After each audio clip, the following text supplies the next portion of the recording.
சிவாய சிற்றம்பலம். தென்னாடுடைய சிவனி போற்றி, எந்நாட்டவர்க்கும் இறைவா போற்றி. காவாய் கடகத்திரளே போற்றி, கைலை மலையாணி போற்றி போற்றி. அண்ணாமலை சமேத அண்ணாமலையார் திருவடிகள் போற்றி போற்றி. திருத்தணி முருகப் பெருமான் மலரடிகள் போற்றி போற்றி. அருள்மிகு சிவகாமி அம்பாள் சமேத அருள்ஜோதி நாதனே திருவடிகள் போற்றி போற்றி. அனைத்து அடியார்களுக்கும் திருவடி வணக்கம். குரு வாழ்க, குருவே சரணம். தெளிவு குருவின் திருமேனி காண்டல், தெளிவு குருவின் திருநாமம் செப்பல், தெளிவு குருவின் திருவார்த்தை கேட்டல், தெளிவு குரு ஒரு சித்தித்தல் தானே, தெளிவு குரு ஒரு சித்தித்தல் தானே. திருச்சிற்றம்பலம். ஐயா, ஏதாவது ஒரு சத்தம் கேட்டுட்டே இருக்கு உங்களுக்கு. ஏதோ தெருக்கள் திறந்துருக்கா பாருங்க. வாசப்படி கதவு திறந்துருந்தா சத்தம் எக்ஸ்ட்ரா ஒரு சத்தம் கேட்டுட்டே இருக்கு. ஐயா, உங்களதான் சொல்றேன். என்னம்மா ஒரு சத்தம் கேக்குது. ஃபேனா? சரி, ஃபேன் ஆஃப் பண்ணிடுறேன்.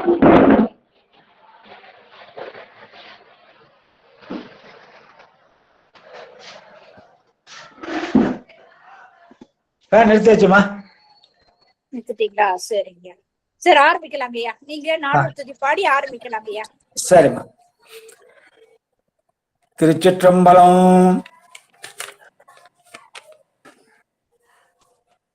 சொற்கோவும் தோணிபுறத் தோன்றலும் நம் சுந்தரனோ, சிற்கோலவாதவூர் தேசிகனோ, முற்கோலி வந்திரரே நீரு எங்கே, மாமரை நூல்தான் எங்கே, எந்தை பிரான் ஐந்தெழுத்தெங்கே, கைலாய பரம்பரையில் சிவஞான போதனரி காட்டும் வெண்ணை பயில் வாய்மை மெய்கண்டான் சந்ததிக்கோ, மெய்ஞான பானுவாகி குயிலாரும் பொழில் திருவாவடுதுறை வாழ் குரு நமச்சிவாய தேவன் சைலாதி மரபுடையோன் திருமரபு நீடூழி தழைகமாதோ. ஈராண்டில் சிவஞானம் பெற்றுயர்ந்த மெய்கண்டார் இணைத்தாள் போற்றி,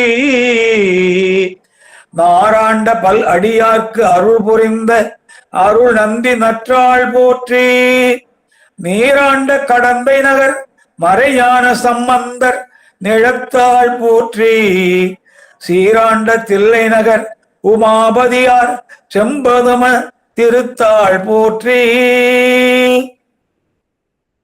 கருவாய் கிடந்துள் கழலே நினையும் கருத்துடையே, உருவாய் தெரிந்துன்றன் நாமம் பயின்றேன் உனதருளால், திருவாய் புலிய சிவாய நமவென்று நீரணிந்தேன், தருவாய் சிவகதினி பாதிரி புலியூர் அரணே.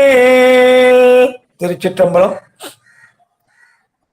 தில்லையிலே எழுந்தருளி அருள்பாலித்து வரும் அருள்மிகு சிவகாமி அம்மை உடனுரை அருள்மிகு நடராஜ பெருமான் திருவடிகளை மனம்மை மொழிகளால் வணங்கி, சித்தாந்த சாத்திரத்திற்கே ஆணிவேராக திகழும் சிவஞான போதத்தை அருளிய அருள் திரு மெய்கண்ட தேவரின் திருவடிகளை மனம்மை மொழிகளால் வணங்கி, திருமாவடுதுறை ஆதீன குரு முதல்வர் அருள் திரு நமச்சிவாய மூர்த்திகளின் திருவடிகளை மனம்மை மொழிகளால் வணங்கி, தற்போது அருளாட்சி செய்து வரும் வணக்கத்திற்குரிய குருமகா சன்னிதானம் அவர்களின் திருவடிகளை மனம்மை மொழிகளால் வணங்கி, அடியேனை மூன்றாவது தொகுப்பாக ஊத்தங்கரை மையத்திலே ஒரு சித்தாந்த பேராசிரியராக பணிபுரிவதற்கு அன்புடன் அனுமதி அளித்த வணக்கத்திற்குரிய சித்தாந்த இயக்குனர் ஐயா அவர்களின் திருவடிகளை மனம்மை மொழிகளால் வணங்கி, அதே போன்று அடியேனை ஆரணியிலே இரண்டாவது தொகுப்பாக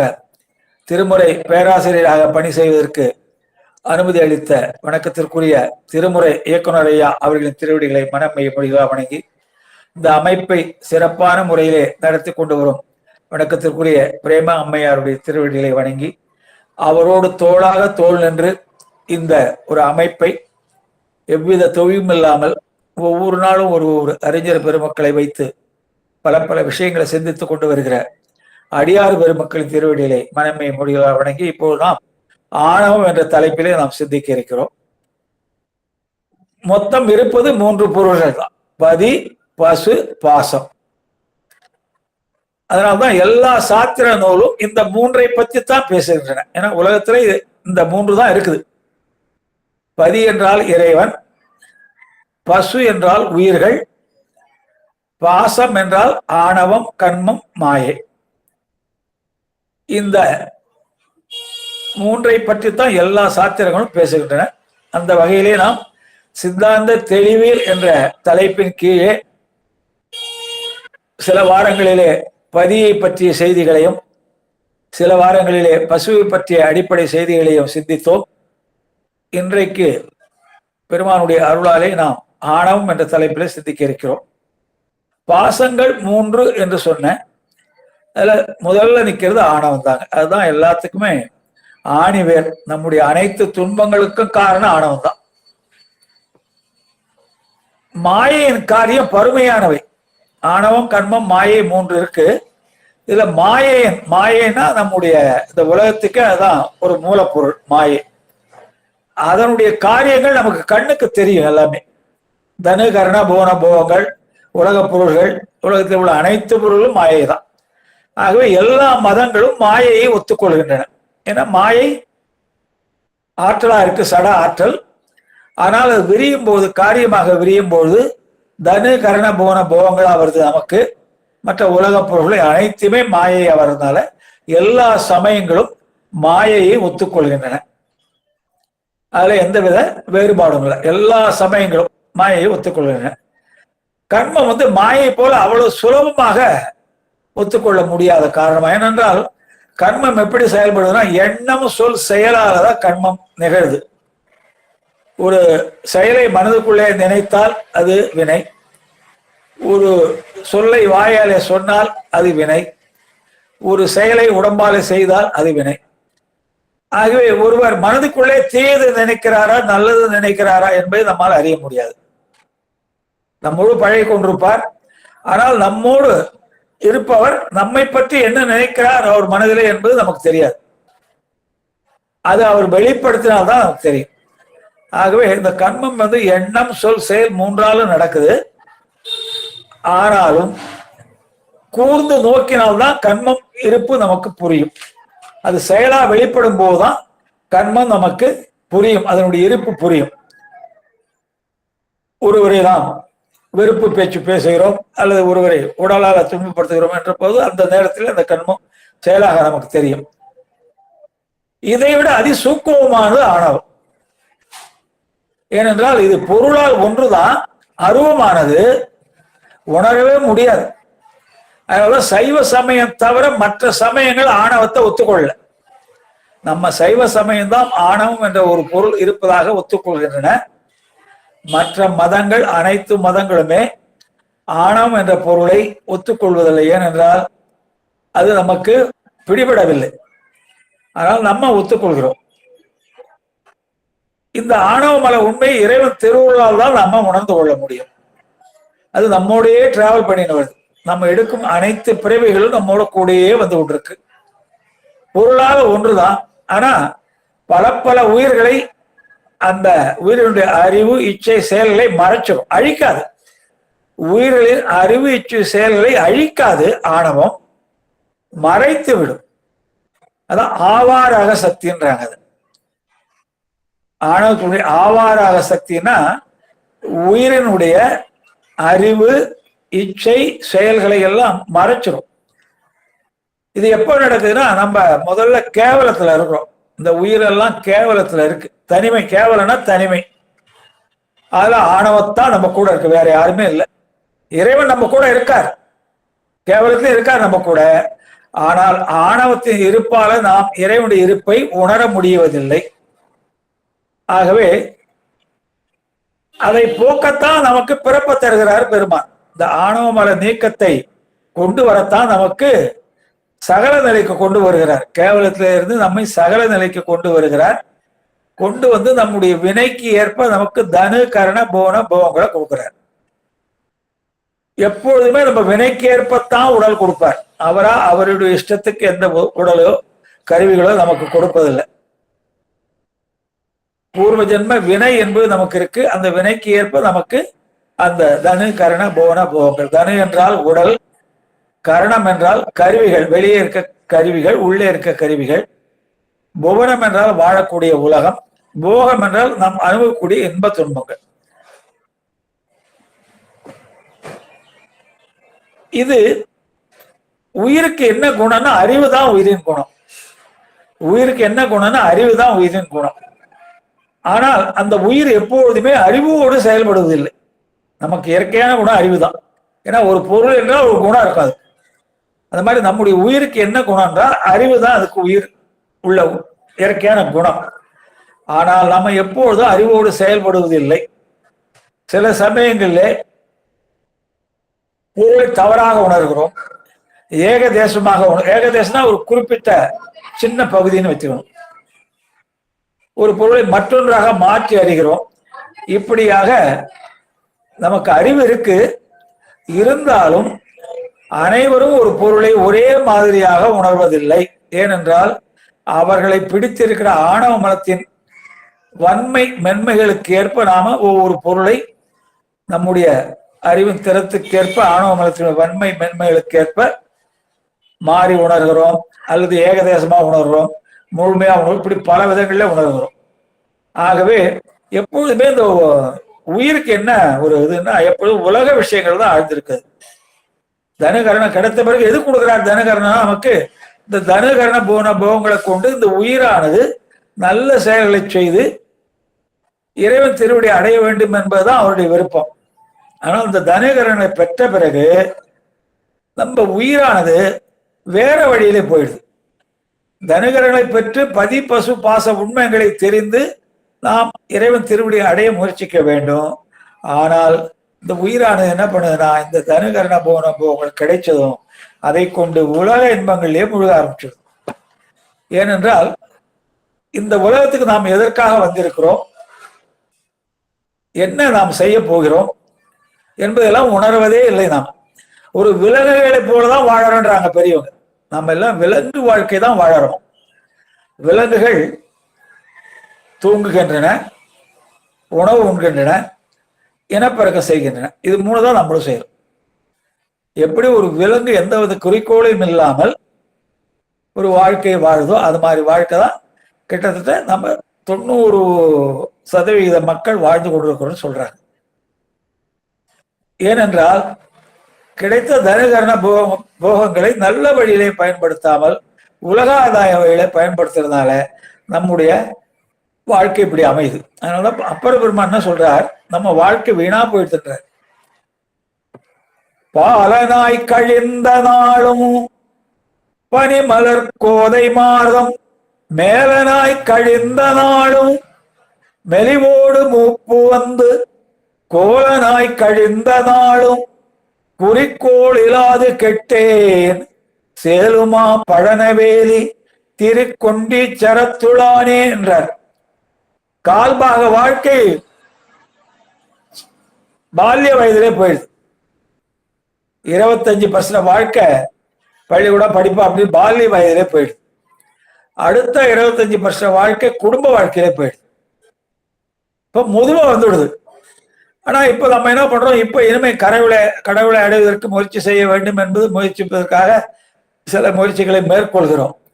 ஆனா என்னால வீட்டை விட்டே வெளியே வர முடியல, முதுமை வந்துடுது. வெளியே வந்தா நான் ஒரு கோல் இல்லாத வெளியே வர முடியல. ஒரு கோல் ஊன்றி கொண்டாலும் என்னால் நடக்கவே முடியுது. அப்படி நம்ம வாழ்க்கை வீணா போயிடுது அப்படின்ற. ஆகவே சின்ன வயதுல நாம் இறை அந்த செய்திகளை பிள்ளைகளுக்கு போதித்து வர வேண்டும். நல்ல பழக்க வழக்கங்களை பிள்ளைகளுக்கு கொடுத்து வர வேண்டும். ஆகவே உலக வாழ்க்கை என்பது எப்பொழுதுமே முதலிலே இன்பமாக தோன்றி முடிவிலே துன்பத்தையே தரும். உலக வாழ்க்கை என்பது முதலிலே இன்பமாக தோன்றி முடிவிலே துன்பத்தையே தரும் அப்படின்ட்டாங்க. ஆகவே உலக வாழ்க்கையில நம்ம இன்பத்தை அடையவே முடியாது.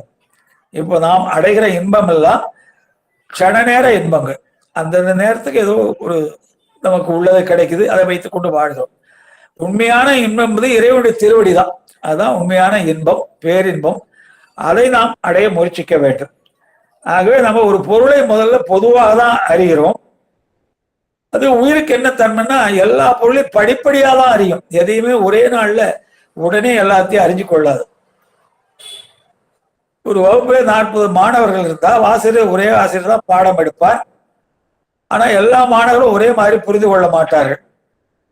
அவருடைய அறிவு நிலைக்கு ஏற்ப ஒவ்வொருத்தரும் ஒரு மாதிரி புரிந்து கொள்வாங்க. அது மாதிரிதான் நம்முடைய அறிவு நிலைக்கு ஏற்ப நாம உலக பொருளை அனுபவித்து வருகிறோம். சில சமயங்கள்ல நல்லதை தீயதா நினைக்கிறோம், தீயதை நல்லதா நினைக்கிறோம். தீயவற்றை தீயவை என்று உணர்ந்தாலும் தவிர்க்க முடியாத சூழ்நிலையில அதையே செய்கிறோம். அதான் முதல்ல சொன்னது, நல்லதை தீயதா உணர்கிறோம், தீயதை நல்லதா உணர்கிறோம். இன்னும் என்ன சொல்றாங்க, தீயதான் என்று ஒரு செயல் நமக்கு தெரியுது, இருந்தாலும் சில தவிர்க்க முடியாத காரணங்களால அந்த தீயதை நம்ம செய்கிறோன்றாங்க. ஆகவே பல விஷயங்களே இப்படி ஆன்மா அறியாமை உடையதா இருக்கு. ஆன்மாவுடைய இயற்கை குணம் அறிவு தான். ஆனால் இந்த ஆன்மாவுக்கு இந்த அறியாமை எப்படி வருதுன்னா ஆணவத்தால வருதுன்ட்டாங்க. அறியாமை ஆணவன்ட்டாங்க. இப்போ தண்ணீருக்கு இயல்பான நிலை குளிர்ச்சி, இயல்பான தன்மை குளிர்ச்சி. தண்ணீர் நீங்க எப்ப தொட்டாலும் குளிர்ச்சியா இருக்கும். ஆனா தண்ணீர் சுடுவது என்பது எதனால வருதுன்னா, தண்ணீரை நாம் வைத்து அடுப்புல வைத்து நெருப்பு மூட்டி கொதிக்க வைக்கும் போது தண்ணீர் சூடாகுது. அப்போ தண்ணீரின் இயற்கையான குணம் குளிர்ச்சி, அது சூடாக மாறுவது நெருப்பின் சேர்க்கையால மாறுது.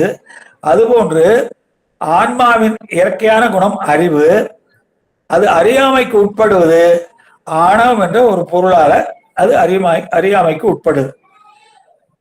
சரி, இந்த ஆணவம் ஏன் மலம் என்று சொல்லப்படுதுன்னா, இதை ஆணவத்தை ஏங்க மலம் என்று ஏன் சொல்றாங்க?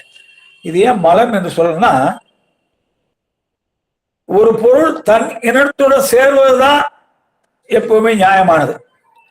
இப்போ ஒரு பொருள் இருக்குன்னா அந்த பொருள் தன் இனத்தோட சேரணும். இப்போ நல்லவங்க நாம இருந்தா நம்ம நல்லவர்களோட சேர்க்க வைத்துக்கணும். நாம இப்ப அடியாருன்னு இங்க எல்லாத்தையும் படிச்சுட்டு இந்த வகுப்பு முடிஞ்சதும் கெட்டவர்களோட சகவாசம் வச்சோம்னா அது புண்ணியம் இல்லை. ஆகவே எப்பொழுதுமே ஒரு பொருள் தன் இனத்தோடு சேர வேண்டும், நல்லவர்கள் நல்லவரோடு சேர வேண்டும். ஆனால் வேறொரு பொருளை சேர்ந்தால் அது நமக்கு குற்றமாகுது. நாம ஒரு நல்ல பொருளோடு சேர வேண்டும். ஆனால் நம்ம நல்ல பொருளை சேராமல் ஒரு கெட்ட பொருளோடு சேருகிறோம் என்றால் அது நமக்கு குற்றம். அது மாதிரி ஆணவம் இந்த அறிவுடைய உயிரை, அறிவில்லாத ஆணவம், நமக்கு அறிவு இருக்கு, சிற்றறிவு இருக்கு, ஆனா இந்த ஆணவம் அறிவில்லாதது. அது என்ன பண்ணுது, நம்ம பற்றி இருக்கு, பற்றி அந்த குற்றமா இருக்கு நமக்கு. அதனால்தான் பாசம்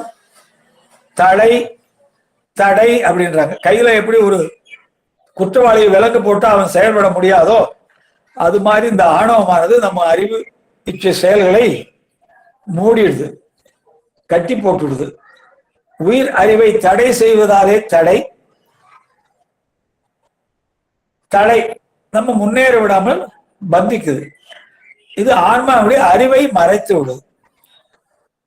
சரிங்க, இந்த ஆணவம் எப்போ வந்தது நமக்கு அப்படின்னு கேட்கிறாங்க சில பேர். இந்த சரிங்க, இந்த ஆணவம் இருக்கு, பார்க்க முடியாது, ஆனா அதனாலதான் நம்ம இந்த கெடுதல்லாம் செய்யறோம். இது எப்ப நம்ம கூட சேர்ந்ததுன்னா, ஆணவம் அறிவற்றதுங்க. அதுவா நான் போய் இந்த உயிரை பிடிக்க வேண்டும் அப்படின்னு வராது. ஏன்னா அது ஒரு சடம். இப்போ எப்படி ஒரு டேபிள் சேர் இருக்கோ அது மாதிரி ஒரு சடப்பொருள். அந்த சடப்பொருளுக்கு நாம இந்த உயிரை போய் பற்ற வேண்டும் என்ற ஒரு எண்ணமே இருக்காது. இந்த உயிருக்கும் சிற்றறிவு இருக்கு. நம்ம ஒரு நல்ல பொருளோடு தான் எப்பயும் சேருவோம், கெட்ட பொருளோட நம்ம சேர மாட்டோம். நமக்கு தீங்கு விளைக்கும் என்று தெரிஞ்சா அந்த பொருளோட நம்ம சேருவோமா? சேர மாட்டோம். அப்போ உயிர் சிற்றறிவு உடையதான் இருந்தாலும் நமக்கு தீங்கு விளைவிக்கும் ஒரு பொருளோடு நம்ம எப்பொழுதும் சேர மாட்டோம். அப்ப ஆணவம் சடம் அதுவா ஒரு உயிரை பற்றாது, உயிர் சிற்றறிவு உடையது, அது போய் தனக்கு கேடுதல் ஒரு பொருளோடு சேராது. மூணாவது ஒருத்தர் இருக்காரு, இறைவன். அவரு உயிர்களுக்கு நன்மையே செய்பவர். அவர் போய் நமக்கு கேடுதல் பொருளை நமக்கு சேர்க்க மாட்டார். அவருடைய குணம் என்ன? சத்து சித்து ஆனந்தம், உயிர்களுக்கு நன்மையே செய்கிறவர். அவர் நமக்கு இந்த உயிருக்கு இந்த ஆணவத்தை சேர்க்கணும் சேர்க்க மாட்டார். ஆணவத்தை போக்குறதா பிறப்பே கொடுக்குறார். ஆகவே மூன்று பொருள்ல எதுவுமே ஆணவத்தை நம்ம கூட சேர்க்கல. ஆணவம் சடம் அதுவே தானா நம்மோடு பற்றவில்லை. உயிர் சிற்றறிவு உடையது, அதுவாக போய் தனக்கு கேடு தரும் ஒரு பொருளை சேர்த்து கொள்ளவில்லை. இறைவன் உயிர்களுக்கெல்லாம் நல்லதையே செய்பவர். அவரும் ஒரு கேடு தரும் பொருளை நம்மோடு சேர்க்கவில்லை. சரி, இது எப்பதான் வந்தது ஆணவம்னா? அப்படிதான்ட்டாங்க. என்ன சொல்றாங்க பெரியவங்க? அது அப்படிதான்ட்டாங்க. உயிர் எப்போ இருக்கோ அப்பயே ஆணவம் இருக்குன்ட்டாங்க. நெல் இருக்கும் போதே உமி இருக்கு, செம்பு இருக்கும் போதே களிம்பு இருக்கு, நீர் இருக்கும் போதே சேர் இருக்கு, குழந்தைகள்னாலே சிரேஷ்டம் இருக்கும். அப்போ அது அப்படிதான். இந்த உயிர் எப்போ இருக்குதோ அப்பயே ஆணவம் இருக்குன்ட்டாங்க. சகஜ மலன்ட்டாங்க. யாரும் கொண்டு ஆணவத்தை நம்மோடு சேர்க்கல. நாமும் போய் ஆணவத்தை நமக்கு சேர்த்துக்கல. ஆணவம் தானா நம்மோட சேரல. கடவுளும் ஆணவத்தை நம்மோடு சேர்க்கல. சரி, இப்ப நீ எப்படிதாங்க இந்த ஆணவம்னா அது எப்பொழுதும் நம்ம கூடயே இருக்குது. ஒரு குழந்தை பிறக்கும் போதே ஆணவம் கூட பிறந்துடுது. கோடான கோடி பிறவிகளா நம்ம கூட வந்துட்டு இருக்குது. ஆகவே அது அறிவற்றது. அது தானா போய் உயிருக்கு கேடுதலும். அந்த உயிரை பிடிக்க வேண்டாம், அந்த உயிரை பிடிக்க வேண்டும் நினைக்காது. நம்ம சிற்றறிவு உடைய உயிர்கள். சிற்றறிவு தான் நமக்கு நல்லது கெட்டது தெரியும். ஆகவே நமக்கு கேடுதல் ஒரு பொருளை நம்ம போய் சேர மாட்டோம். இறைவன் பேரொருளாளன், பெரும் கருணையாளன், உயிர்களுக்கெல்லாம் நன்மையே செய்பவன். அவன் ஒரு கேடுதல் பொருளை, மோசமான பொருளை நமக்கு சேர்க்க மாட்டான். ஆகவே இந்த ஆணவம் எப்போதும் நம்மோடு இருக்குன்றாங்க. சரிங்க, ஏன் ஒரு காலத்துல வந்ததுன்னு வச்சுக்கிறேன், என்ன ஏன் நம்ம கூட எப்பொழுதும் இருக்குன்னு சொல்லணும்? நடுவுல ஒரு நேரத்துல சேர்ந்ததுன்னு வச்சுக்கலாமேன்னா வைத்துக் கொள்ளலாம், தப்பு இல்லை. இந்த ஆணவம் நடுவுல ஒரு நேரத்துல நம்ம கூட சேர்ந்து நீங்க வைத்துக் கொண்டால் நீங்க முக்தி அடையும் போது அவங்க கூட சேர்ந்து. இப்போ நீங்க சரி பரவாயில்ல, இந்த ஆணவத்தை நம்ம கூட நடுவுல வந்ததால் நம்ம வைத்துக் கொள்வோம் என்று நினைத்தீர்களானால், அந்த கருத்தை நீங்கள் ஏற்றுக்கொண்டால் முக்தி அடையும் போது அது நீங்க அந்த முக்தி அடைய விடாம தடை பண்ணிடும், பிடிச்சுக்கும். ஆகவே அதனாலதான் என்ன சொல்றாங்க, அது நம்ம கூட எப்பொழுதுமே இருக்குது. மூல மலன்ட்டான். இதை போக்கதான் நமக்கு தனகரத்தை கொடுக்குறாரு. ஆணவ மலத்தை போக்குவதற்கு தான், போக்குவதற்கு அழிக்கிறது இல்லைங்க. ஆணவ மலத்தினுடைய பற்று சக்தியை குறைப்பதற்கு தான் நமக்கு தனுகரண போனம் போங்களை கொடுக்குறாரு. இந்த ஆணவம் எப்ப போகும்னா நம்ம செய்யக்கூடிய தவங்களால போகுன்றாங்க. தவங்கள்லாம் காட்டுக்கு போய் அப்படியே உட்காந்து தவம் அது மாதிரிலாம் இல்லைங்க. சைவத்துல தவம் என்றாலே சரியை, கிரியை, யோகம், இது மூன்று தான். இது மூன்றும் ஒழுங்கா செய்தா ஞானம் வந்துடும். சரியை என்பது ஆலயங்களிலே தொண்டு, புறத்தொண்டு. ஆலயங்களிலே செய்யும் புறத்தொண்டு, நீர் எடுத்து தருவது, அபிஷேக பொருளை வாங்கி தருவது, பூமாலை கட்டி தருவது, கோயிலில் பெருக்குவது, சாணமிட்டு மெழுகுவது, அடியார்களுக்கு உதவுவது, எல்லாம் ஒரு ஆலயத்துக்கு சென்று விட்டு அங்க என்னென்ன தேவை வேண்டுமோ எல்லாம் புறத்தால செய்யக்கூடிய தொண்டு, அது சரியேன்றாங்க. அடுத்தது கிரியைனா அது ஆத்மார்த்த சிவ பூஜை பண்றது, வீட்டிலேயே சிவலிங்கத்தை வைத்து. யோகம் என்றால் இறைவனோடு ஒன்றுவது, நம்முடைய ஆதாரத்துல இறைவனை இருக்கிறதா பாவித்து ஒன்றுவது. இது மூன்றும் நம்ம ஒழுங்கா செய்து கொண்டு வந்தால் கொஞ்சம் கொஞ்சமாக உயிர் பக்குவம் அடையும். இந்த இறை தொண்டிலை நாம் கொஞ்சம் கொஞ்சமா சேர்ந்து வந்தால், செய்து வந்தால் நம்முடைய உயிர் பக்குவம் அடையும். அந்த நிலையில ஆணவம் கொஞ்சம் விலகுன்றாங்க. ஆகவே அது ஒரு செயற்கை குற்றம் தான். ஆணவம் இயற்கையா உள்ளதில்லை, அது ஒரு செயற்கை குற்றம் தான். நமக்கு அறிவு விளங்கும் பொழுது ஆணவம் நம்ம விட்டு நீங்கிடும். ஆனா இப்ப எப்படி இருக்குன்னா, இப்ப பழைய காலத்துல கரண்ட் கண்டுபிடிக்கலன்னு வச்சுக்க, ஒரு 50 ஆண்டுகள் 60 100 ஆண்டுகளுக்கு முன்னால கரண்டே கண்டுபிடிக்கல. நம்ம ஒரு கிராமத்துல வசிக்கிறோம். அப்போ எல்லா வீட்லயும் இந்த சிம்னி விளக்கு காவிளக்கு ராந்தால் தான் வச்சிருப்போம். திடீர்னு இருட்டு நேரத்தை என்ன பண்ணுவாங்க, அதான் வச்சிருப்பாங்க. அது எண்ணெய் இல்லைன்னா அந்த விளக்கு ஏற்ற முடியாது. அப்போ அந்த விளக்கு நீங்க ஏற்ற முடியலன்னா அன்னைக்கு பூரா உங்களுக்கு இருட்டா இருக்கும், வீடு பூரா இருட்டா இருக்கும். அதே மாதிரி ஊர் பூரா இருட்டா இருக்கும். ஊர்ல யார் வீட்லயுமே விளக்கு ஏற்றலன்னா இருட்டு நேரத்துல அந்த ஊர் பூரா இருட்டாவே இருக்கும். அது மாதிரி ஆணவம் பொருளால ஒன்றுதான், ஆனா அது பல பல உயிர்களை பல பல விதங்களிலே மறைக்குது. எப்படி ஒரே இருள் உலகம் பூரா மறைக்குதோ அது மாதிரி ஒரே ஆணவம் இந்த உயிர்கள் அறிவை எல்லாம் மறைக்குது, வெவ்வேறு விதங்களிலே மறைக்குது. ஆகவே குணம் குற்றம் ரெண்டும் இருக்கு நம்ம கிட்ட. குணம் தான் இயற்கையா இருக்கிறது, குற்றம் செயற்கை. குணம் அழியாது, குணம் அழிஞ்சா அந்த பொருள் அழிஞ்சிடும். இப்ப மலர் இருக்குங்க, வாசமுள்ள மலர் இருக்கு, மல்லிகை மலர். அதனுடைய குணம் என்னன்னா வாசம். மல்லிகை மலர் இருக்கு, அதனுடைய குணம் என்பது வாசம். மல்லிகை எடுத்து நீங்க தூரத்துல அதை வைத்திருந்தாலே வாசம் நமக்கு வரும். ஆனா மல்லிகை மலரை நீங்க கண்ணால பாக்குறீங்க, அந்த வாசம் உங்களுக்கு கண்ணால பார்க்க முடியாது. அது உங்களால் மூக்குக்கு தான் முகர முடியும். அப்ப மல்லிகையுடைய குணம் என்ன? வாசம். நான் என்ன சொல்றேன், ஒரு பொருளின் குணம் அழிந்தால் அந்த பொருளை அழிஞ்சுவிட சொல்றேன். அதே மாதிரி நம்முடைய குணம் அறிவு. அப்போ இந்த மல்லிகை இன்னைக்கு பறிச்சு வரீங்க, வாசம் மகன் அடிக்குது, இங்க வச்சிருக்கீங்க. இதே மல்லிகை இதே இடத்த வச்சிருக்கீங்க, ஒரு 3 நாளைக்கு வச்சிருந்தீங்கன்னா என்ன ஆகும்? வாடி போயிடும். இன்னைக்கு நல்லா வெண்மையா இருந்த பூ, வாசம் நல்லா அடித்து கொண்டு இருந்த பூ ஒரு 2 நாள் பாத்தீங்கன்னா 3 நாள் பாத்தீங்கன்னா வாடி போடும், அப்படியே கருப்பாயிடும். இப்ப அடிக்கிற வாசனை வாடி போன பிறகு அடிக்குமால? அடிக்காது. அப்ப பொருள் கட்டா குணமும் போயிடும். மலர் என்ற பொருள் கெட்டு விட்டுனா அந்த குணம் அது விட்டு போயிடும். அது மாதிரி மலர் வாடி விட்டு என்றால் அந்த வாசம் போய்விட்டு அர்த்தம். அப்ப முக்தியில நம்ம எப்படிங்க முக்தி அடைகிறோம்? ஆணவம் நம்ம விட்டு போகாதுன்றீங்க, எப்போதும் நம்ம கூட இருக்குன்றீங்க. அப்ப முக்தி எப்பதான் அடையிருந்தாம சரி கிரி யோகெல்லாம் செய்கிறோம். இப்ப ஆணவம் நம்ம கூட இருக்குன்னா முக்தி அடைய முடியாது அப்படின்னு கேக்குறாங்க. அது அப்படி இல்லை. ஆணவம் நம்ம கூடயே தான் இருக்குது, ஆனா முக்தி அடையும் போது நம்ம கூட தான் இருக்குது. ஆனா அவருடைய பற்று சக்தி குறைஞ்சு போச்சுன்றாங்க. அவருடைய சக்தி வீக் ஆயிடுது. இளமையிலே நம்ம கூட வரும்போது அதனுடைய சக்தி அதிகமா இருந்தது. நம்மோடு தொடர்ந்து பல பிறவைகளா வந்துட்டு இருக்கு, பல பிறவைகளா, கோடான கோடி பிறவைகளா நம்ம கூட வந்துட்டு இருக்கு. அப்போ ஒவ்வொரு பிறவிலையும் ஆணவம் தேய்ந்து வரும். சடப்பொருள் தேயுங்க, சித்து பொருள் தேயாது. அதுக்கு உதாரணம் என்னன்னா, இப்போ நீங்க ஒரு புது சைக்கிள் வாங்குறீங்க, பிள்ளைக்கு ஒரு புது சைக்கிள், சின்ன சைக்கிள் வாங்குறீங்க, 8000 ரூபாய் கொடுத்து வாங்குறீங்க. அந்த சைக்கிளை வச்சு உங்க பிள்ளை ஒரு 4 வருஷம் ஸ்கூலுக்கு போயிட்டு வரான். 4 ஆண்டு கழித்து சைக்கிள் கிடக்கிற என்ன சொல்ற, செயின் அடிக்கடி கயிட்டுன்னு சொல்றான் பையன். அப்ப செயின் அடிக்கடி கயிட்டு உழுது பாடுறான். சைக்கிள் கடைக்கு எடுத்து போறீங்க, செயின் தேஞ்சு போச்சுங்க, செயின் மாத்துங்கன்றான். அப்ப சடப்பொருள் பயன்பட பயன்பட தேயும். சைக்கிள் ஒரு சடப்பொருள். அதே மாதிரி நம்ம கிட்ட இருக்க எல்லா சடப்பொருளுமே கொஞ்சம் கொஞ்சம் நாளாக நாளாக அதனுடைய சக்தி குறையும். ஆனா அறிவு தேயாது.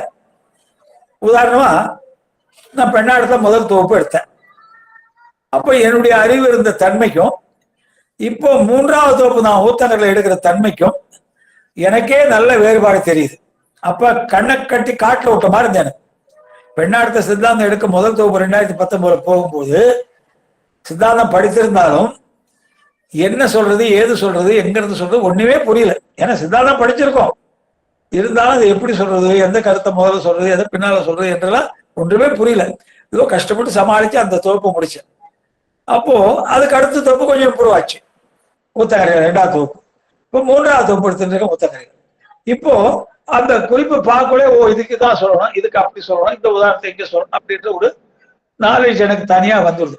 அப்ப அறிவு பெண்ணாடத்தில் இருக்கும்போது எனக்கு கொஞ்சமா தான் இருந்தது சித்தாந்த நாலேஜ். ஆனா அப்ப ஊத்தங்கரையில் இருக்கும்போது எனக்கு கொஞ்சம் பறந்து இருக்கு என்னுடைய அறிவு. அப்போ இருந்ததை விட கொஞ்சம் அதிகமா இருக்கு. அப்போ சித்து பொருள் தேயும், அது சடப்பொருள் தேயும், சித்து பொருள் தேயாது. சைக்கிள் செயின் தேயும், என்னுடைய அறிவு தேயாது. நான் எவ்வளவு பாடம் நடத்துறேனோ அவ்வளவு எனக்கு நடத்த இன்னும் அதிகமா அந்த நாலேஜ் இம்ப்ரூவ் ஆகணும். தான் சில பள்ளிக்குள்ள பாத்தீங்கன்னா ஆசிரியர்கள் புத்தகத்தையே பார்க்க மாட்டாங்க. தமிழ் ஆசிரியர் அது மாட்டும் வந்து தமிழ் பாடம் நடத்துவார். பசங்களாம் ஆச்சரியமா இருக்கு, எங்களுக்கு ஆச்சரியமா இருக்கு. நாங்க படிக்கலாம் தமிழ் ஆசிரியர் எல்லாம் புத்தகத்தையே பார்க்க மாட்டாங்க. அவன் மட்டும் வந்து அந்த பீரியட் என்ன நடத்தணும்னு பாடத்தை பையன் பார்த்து சொல்லுவான், உடனே அவர் நடத்த ஆரம்பிச்சுடுவார். எங்களும் ஆச்சரியம், அந்த சின்ன பிள்ளைங்க அப்பெல்லாம் இப்படி புத்தகத்தையே பார்க்காத நடத்தாரு. அப்ப என்னன்னா தொடர்ந்து பல வருடங்களாக அதே பாடத்தை நடத்தி நடத்தி நடத்தி அவருக்கு அந்த பாடெல்லாம் பை ஹார்ட் ஆயிடுச்சு. ஆகவே எதையும் பார்க்காத அவர் நடத்துறாரு. அது மாதிரி சித்து பொருள் தேயாது, பயன்பட பயன்பட வளரும். சடப்பொருள் பயன்பட பயன்பட தேயும். சைக்கிள் புதுசு இப்போ வாங்கினா புதுசு, 1 வருஷம் வரைக்கும் ஒன்றும் ட்ரபிள் தராது, 2 வருஷம் வரைக்கும் ஒன்றும் ட்ரபிள் தராது. 3ஆம் வருஷத்துக்கு ஒவ்வொரு பொருளா ரிப்பேர் பண்ண ஆரம்பிக்கும், ரிப்பேர் வைக்கும். செயின் போயிடுதுன்னுவான், டயர் போயிடுதுன்னுவான், டியூப் போயிடுதுன்னுவான். அப்போ அதெல்லாம் சடப்பொருள் பயன்பட பயன்பட தேயுது. என்னுடைய அறிவு சித்து பொருள் அது பயன்பட பயன்பட வளருது. ஆகவே ஆணவம் சடப்பொருள், அது நம்ம கூட குழந்தையா இருக்கும்பொழுது ரொம்ப ஸ்ட்ராங்கா இருந்தது. பல பிரிவுகளும் நம்ம கூட வருது. இப்போ நான் அடுத்த பிரிவு ஒரு 1000 பிரிவுன்னு வச்சுங்களேன். முதல் பிரிவுலேருந்து 1000 பிரிவு வரைக்கும் என் கூடயே வருது. இப்போ நம்ம சைவத்தை இருக்கிறதுனால எல்லாருமே நம்ம பக்குவப்பட்டு விட்டோம். சைவ பெருமக்கள் எல்லாருமே பக்குவப்பட்டவர்கள். என்ன சொல்றது சாத்திரம், மொத்தம் 24 மதங்கள் முதல்ல சொல்லியிருக்கோம். நம்ம இந்த மாதிரி எல்லா மதங்களையும் பிறந்து முடிந்து கடைசியா தான் இந்த மதத்துக்கு நாம வந்திருக்கோம். இந்த 24 மதங்களிலும் பிறந்து அங்கே இங்கே பக்குவப்பட்டு கொஞ்சம் கொஞ்சமா பக்குவப்பட்டு மேல்நிலைக்கு வந்து சைவ சமயத்துக்கு வந்துருக்கோம். இதுக்கு பெரிய புண்ணியம் செஞ்சாதான் இந்த சைவ சமயத்துக்கு வர முடியும். அப்போ இப்ப நம்ம ஆணவம் நம்ம கூட இருக்குது, ஆனால் அது நம்மை கட்டுப்படுத்த முடியவில்லை. நமக்கு நல்லது கெட்டது தெரியுது. நம்ம எல்லாம் இறை வழிபாடு செய்பவர்கள், கடவுளை நம்புபவர்கள், சாத்திரங்களை படிக்கிறோம், திருமுறைகளை படிக்கிறோம். இது நல்லது, இது கெட்டது, இது செய்யலாம் செய்யக்கூடாதுன்னு தோன்றுது. ஆகவே நல்லதே செய்கிறோம். நம்ம நல்லதே செய்யும்போது ஆணவம் அதனுடைய பற்றும் தன்மை இல்லாத சும்மா வெயிட் அப்படியே சும்மா இருக்கும். இப்போ பகல் நேரங்க, இப்போ லைட்டை போட்டு நான் பேசுறேன், ஒரு டியூப் லைட்டு ஒரு எல்இடி லைட்டை போட்டு பேசுறேன். இன்னும் கொஞ்சம் வெளிச்சம் வேணும், ஒரு அகல் விளக்கு ஏற்றி வச்சா என்ன புண்ணியம் அதான் எனக்கு. இப்போ நான் பேசுறது tube light 40 watts tube light போட்டு பேசுறேன், அதே மாதிரி எல்இடி லைட்டையும் போட்டிருக்கேன், அந்த வெளிச்சம் நல்லா இருக்கு. சரி, இன்னும் கொஞ்சம் வெளிச்சம் பத்தலை அப்படின்னு சொல்லி இன்னும் ஒரு அகல் விளக்கு ஏற்றி வச்சா அந்த வெளிச்சம் என்ன புண்ணியம் எனக்கு இருந்தது இல்லாததான். அது மாதிரிதான் ஆணவம். நம்ம பக்குவம் அடையும் போது அது குறைஞ்சிடும், தன்மை குறைஞ்சிடும். பக்குவம் 4 விதமா அடைகின்றாங்க. மந்ததரம், மந்தம், தீவிரம், தீவிரதரம். பக்குவம் ஒரேடியா இன்னைக்கே சாதாரண ஒரு கெட்ட பையனை போய் நாளைக்கே அப்படியே நம்ம சிவனடியார் மாதிரி அவனை மாற்ற முடியாது. நீங்க இப்போ எல்லா கெட்ட பழக்கம் உள்ள ஒருத்தர் இருக்கான், நம்மளாம் சிவனடியார்கள், நம்ம நல்ல பழக்கம் உள்ளவர்கள். நம்ம பக்கத்து வீட்டு பையன் ஒருத்தர் இருக்கான், எல்லாம் கெட்ட பழக்கம் இருக்கு அவன்கிட்ட. நீங்க சொல்றீங்க என்கிட்ட அனுப்புங்க, அவனை நான் ஒரே நாள்ல அவனுக்கு எல்லாத்தையும் சொல்லி வச்சு அவனை மாத்திரனா முடியவே முடியாது. அவனும் கொஞ்சம் கொஞ்சமா தான் நல்லதை கேட்டு கேட்டு பக்குவப்படணும். எப்படி ஒரு பள்ளிக்கூடத்தை படிக்கிற பையன் +2 பாஸ் பண்ண வேண்டும் என்றால் 1வது 2வது 3வது 4வது 5வது 6வது 7வது 8வது 10 +1 +2 போய் தான் பாஸ் பண்ண முடியும். ஒரே அடியில இன்னைக்கு 4வது படிக்கிற பையனை நாளைக்கு +1 சேர்க்க முடியுமா? சேர்க்க முடியாது. சேர்த்தாதான் அவனுக்கு அறிவு வளராது. ஆகவே இந்த உயிர் கொஞ்சம் கொஞ்சமா தான் பக்குவம் அடையும். ஒவ்வொரு பிரிவும் கொஞ்சம் கொஞ்சமா பக்குவம் அடைஞ்சு வந்திருக்கு. அப்போ ஒவ்வொரு பிரிவும் இந்த ஆணவம் நம்ம கூட இருந்து கொஞ்சம் கொஞ்சமா தேயுது. மந்ததரன்னா ரொம்ப ரொம்ப மெதுவாக தேயுதுன்னு அர்த்தம். மந்ததரன்னா ஆணவம் ரொம்ப ரொம்ப மெதுவாக தேயுதுன்னு அர்த்தம். மந்தம்னா மெதுவாக தேயுதுன்னு அர்த்தம்.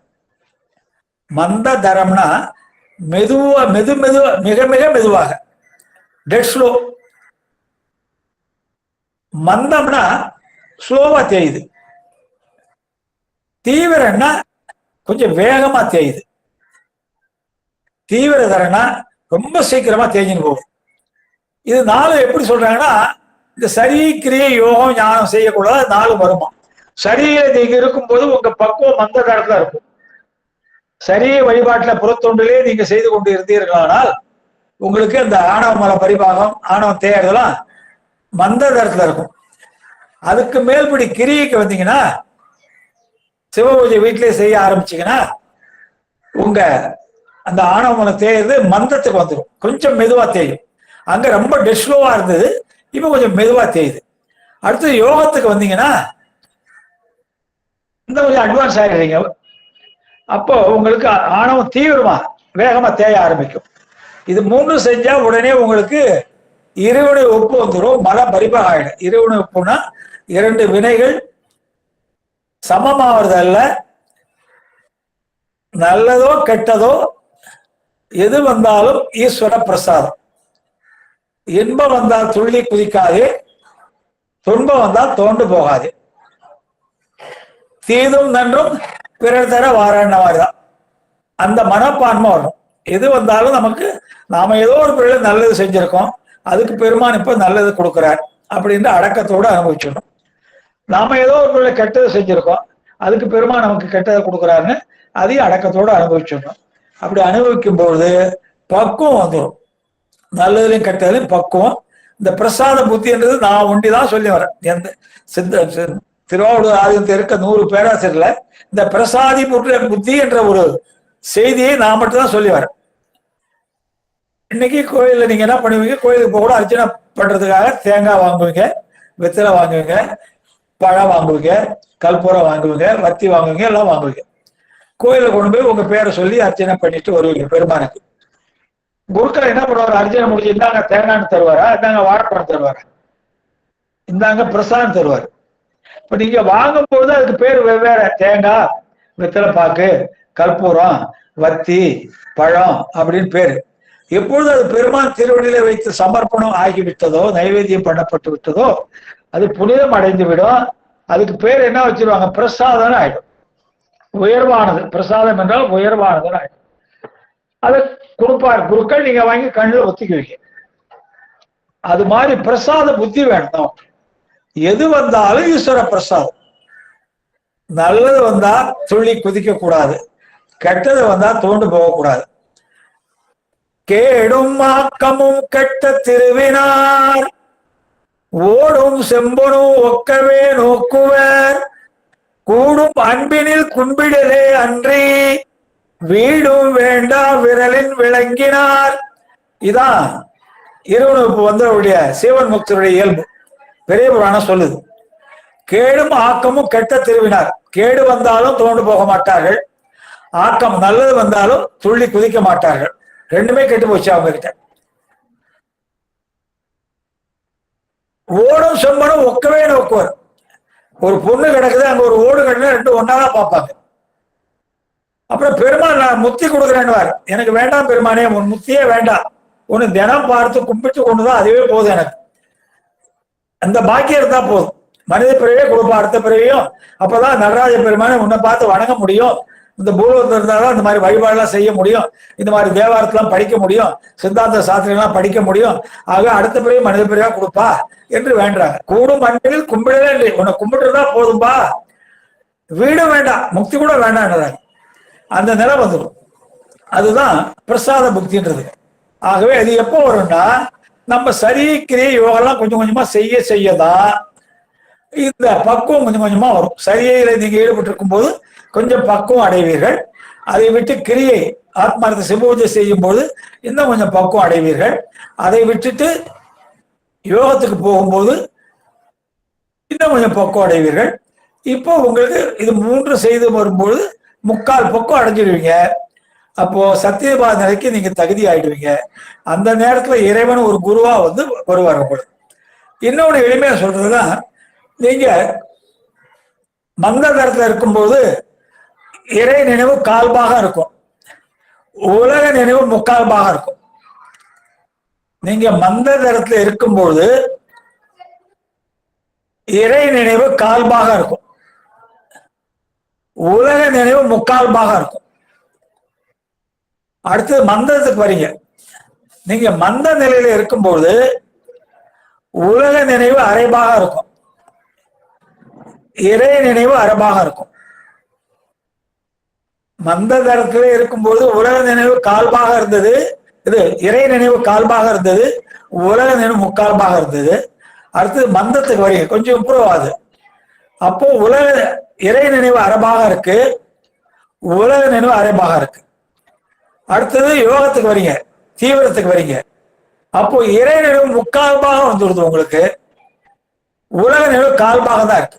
இப்ப நமக்கெல்லாம் 3/4 பாகம் இறை நினைவு இருக்கு, உலக நினைவு 1/4 பாகம் தான் இருக்கு. ஏன்னா நமக்கு உலகத்தை பத்தி புரிஞ்சு போச்சு. இந்த உலகம் எப்பயுமே கெட்டதான் கொடுக்கும், நமக்கு நல்லதுக்கு முன்னேற்றத்துக்கு உதவாது. இது எல்லாமே இந்த உலகத்தில் இருக்க பொருள் எல்லாமே நம்ம முன்னேற்றத்தை தடை செய்யக்கூடியது, அப்படி நமக்கு எல்லாம் தெரிஞ்சு போச்சு. இப்ப நம்ம எல்லாமே சைவத்தில் இருக்க பெருமக்கள் எல்லாருமே 3/4 பாசு இறை உணவோடு இருக்கும், 1/4 பாசு உலக நினைவு இருக்கு. ஏன்னா வேற வழி இல்லை, குடும்பம் குட்டின்னு வாழ்ந்து கொண்டிருக்கிறோம். ஆகவே எல்லாருமே அப்படியே கல்யாணம் பண்ணிக்கா சாமியார் ஆயிட முடியாது. இந்த பிறகு நமக்கு வாய்த்த மனைவி மக்களோடு வாழ்ந்துதான் ஆகணும். அப்போ உலக கொஞ்சம் இருந்துதான் ஆகணும். நமக்கு மேல இருக்காங்க இன்னொருத்தர், அப்ப தீவிர தரம் வந்துடுது. அவங்களுக்கு இறை நினைவு முழுசு இறை நினைவு தான் இருக்கும், உலக நினைவு 0 ஆயிடும். முழு பாகமும் இறை நினைவு வந்துடும், உலக நினைவு 0 ஆயிடும் அவங்களுக்கு. அப்போ ஆணவம் சுத்தமா பட்டு தன்மை சக்தி குறைஞ்சி போச்சுன்னு அர்த்தம். ஆணவம் இருக்கு, முக்தியிலே ஆணவம் இருக்குங்க, அதை மறந்துடக்கூடாது. முக்தியிலே ஆணவம் இருக்கு, பதி இருக்கு, பசு இருக்கு, பாசம் இருக்கு. ஆனால் ஆணவம் பற்றுத்தன்மை குறைஞ்சு போச்சு. அதுக்குதான் நான் சொன்ன எளிமையான உதாரணம், இந்த பக்த பிரகலாத சினிமா பாத்தீங்கன்னா அதுல இந்த பிரகலாத கழுத்துல பாம்பு போட்டு பயமுறுத்துவாங்க. நீ ஹரிநாமத்தை மறக்கணும் அப்படின்னு சொல்லி பாம்பை கழுத்தை போட்டு பயமுறுத்துவாங்க. ஒரு 8 வயசு பையன், அந்த பாம்பு அவன் கழுத்துல இருந்து இப்படி இப்படி தலையை ஆட்டும், படம் எடுத்து ஆட்டும். அந்த பையன் பயப்படாது, அவன் முகத்திட்டே படம் எடுத்து நிற்கும் இப்படி பாம்பு. இப்ப வரதான் கிராபிக்ஸ்ல பண்ணிடலாம், இப்ப சினிமாவில் வர பாம்பெல்லாம் உங்களுக்கு கிராபிக்ஸ்ல பண்ணிடலாம். ஆனா பழைய காலத்துல உண்மையா பண்ணாங்க. அப்போ பாம்பு நல்ல பாம்பு கொத்திடுமே, ஒரு 8 வயசு பிள்ளை கழுத்தை போட்டிருக்காங்களே, நமக்கு பதைக்கும். ரொம்ப கொடுமையாச்சே, 8 வயசு பிள்ளையாச்சு, அது பாம்பு அப்படியே கொத்திடுமே, கழுத்தை கொத்திடுமேன்னு நமக்கு பயம் இருக்கும். ஆனா அந்த பிள்ளைக்கோ அங்க பக்கத்துல ஷூட்டிங் நடந்ததோ பயம் இருக்காது. ஏன்னா முதலே பாம்பாட்டி அந்த பல்ல பிடிங்கிட்டு இருப்போம், விஷ பல்ல பிடிங்கிட்டு இருப்போம். எந்த பல்லால் அது கொத்தினால் அது விஷம் ஏறுமோ அந்த பல்ல பிடிங்கிட்டு இருப்போம். பிடிங்கிட்டு வாயையும் நமக்கு தெரியாது, ஒரு மெலிசு ஒரு நைலான் சின்ன ஒரு ரோப் மாதிரி வச்சு கட்டிட்டு இருப்போம், கிட்டத்துல தெரியாது நமக்கு. அப்போ பல்பிடின பாம்புக்கு பார்க்க பயமா இருக்காது, படம் இப்படி இப்படி ஆடுது, அது பார்த்தாலே பயமா இருக்கு. ஆனால் அதுக்கு விஷம் இருக்காது, குத்தாலும் நம்ம கடித்தாலும் அதுக்கு விஷம் ஏறாது, பல்லே இல்லை. அது மாதிரி இந்த ஆணவம் நம்ம கூடயே இருக்கிறதுனால ஒவ்வொரு பிறவிலும் கொஞ்சம் கொஞ்சமா பக்குவம் அடையுது. நம்ம செய்கிற சரி கிரிய யோகத்தால கொஞ்சம் கொஞ்சம் பக்குவம் அடைஞ்சு இப்போ நமக்கு பற்றும் தன்மை குறைஞ்சு விடுத்தது. ஆகவே அது சக்தி மடங்கி இருக்கும், தன்னுடைய சக்தி மடங்கி பகல்ல ஏற்றி வச்சு விளக்கு போல இருக்கும். பகல்ல ஒரு விளக்கு ஏற்றி வச்சா என்ன பண்ணுது நமக்கு? இப்போ லைட் வெளிச்சம் நான் படிச்சுட்டு இருக்கேன் பேசுறேன்னா, இன்னும் ஒரு விளக்கு ஒரு விளக்கு ஏற்றி வைக்கிறேன்னு வீட்டில் யாராவது கொண்டா வச்சாங்கன்னா என்ன பண்ணி, அதனால அந்த வெளிச்சத்தால எனக்கு ஒன்றும் புண்ணியம் இல்லை.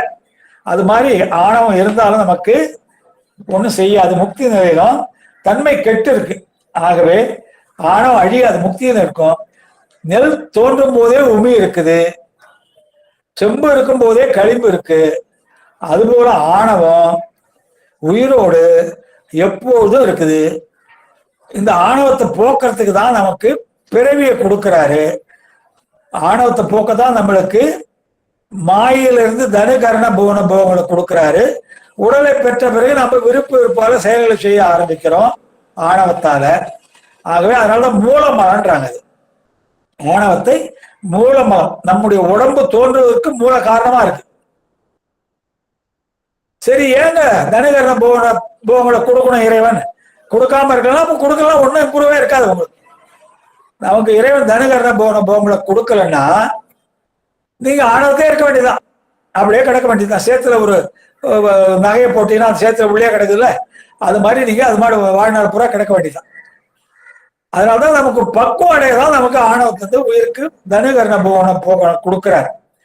சரி, ஏங்க அது ஆணவம் என்பது ஒரு மலம், அது போகிறதையே 2 மலத்தை சேர்க்கிறாரு, மாயை கண்மத்தை. ஒண்ணு சேர்த்தா பத்தாதன்னா 2 ஏன் சேர்க்கிறாருன்னா, இப்ப வீட்டுல நம்ம வெள்ளை ஆடைகள் நம்ம எல்லாம் வெள்ளை ஆடை அணிகிறோம், வேட்டி வெள்ளையா கட்டுறோம், துண்டு வெள்ளையா போத்துக்கிறோம், எல்லாம் பண்றோம். அந்த ஆடை ஒரு நாள்லயே அழுக்காயிடுது, 2 நாள் 3 நாள் தொடர்ந்து கட்டிங்கன்னா சுத்தமா அழுக்காயிடும். அப்ப நம்ம துவைக்கிறதுக்கு என்ன பண்றோம், சலவைக்கு போடுறீங்க. வண்ணார் என்ன செய்யறாரு, ஓவர் மண்ணில் போட்டு அதை பெரட்டுறாரு, அழுக்கில் போட்டு பெரட்டுறாரு. உங்க வேட்டியை அழுக்கா இருக்குன்னு போடுறீங்க அவர்கிட்ட செலவு செய்து தர்றதுக்கு. ஆனா வண்ணார் என்ன பண்றாரு, அதை ஓவர் மண்ணில் அழுக்கான மண்ணில் போட்டு அப்படி இப்படி போட்டு கசக்கி எடுக்கிறார். அப்புறம் மேல கொஞ்சம் சோப்பு போட்டு தேய்க்கிறார். சோப்பு என்ன, அதுவும் அழுக்குதான், சோப்பும் ஒரு அழுக்குதான். அப்போ ஒரு அழுக்கை போக்குவதற்கு ஒவ்வொரு மண் சோப்பு என்ற 2 அழுக்கை சேர்க்கிறோம். வீட்லயே நம்ம துணி அப்படிதான் துவைக்கிறோம்.